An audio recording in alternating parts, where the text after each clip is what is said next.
आपल्या भारतात शाकंभरी मातेची 6 मुख्य शक्तिपीठ आहेत आणि त्यापैकी एक शक्तिपीठ आपल्या महाराष्ट्रात आहे. तर चांगभलं मंडळी, मी कौस्तुभ आणि तीर्थाटनच्या जागर आदिशक्तीचा या विशेष मालिकेतील 5व्या भागामध्ये तुमच्या सगळ्यांचं स्वागत आहे.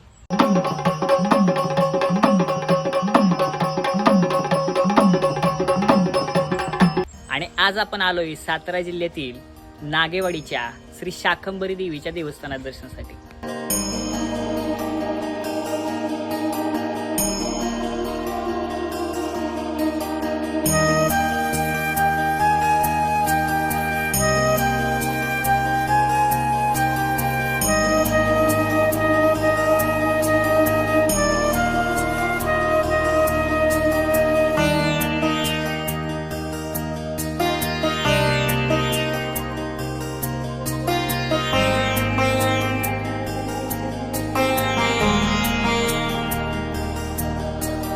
या देवीबद्दल अशी आख्यायिका सांगितली जाते की बदामी क्षेत्रात जेव्हा दुष्काळ पडला होता तेव्हा या देवीनं आपल्या अंगातून पाणी काढून आपली मुलं म्हणजेच आपले भक्त लेकरं ही जगवली होती.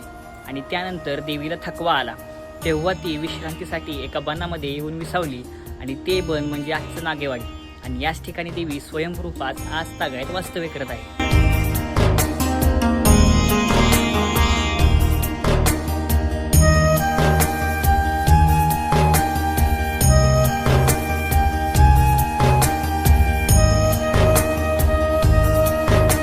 क्षेत्राच्या संरक्षणासाठी एक नागराजा कायमस्वरूपी इथं असायचा, म्हणून या क्षेत्राला नागेवाडी असं म्हटलं जातं.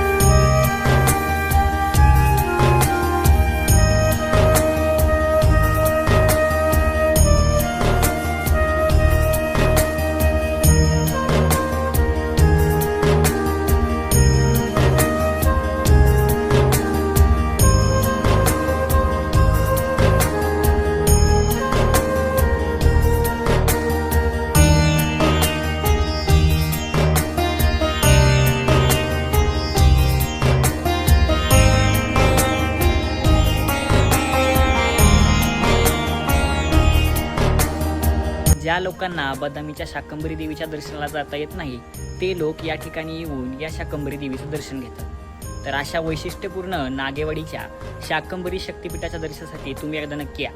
तुर्तास तरी इथेच थांबूया. पुन्हा भेटूया अशा नवीन देवस्थानी. तोपर्यंत शाकंभरी माता की जय.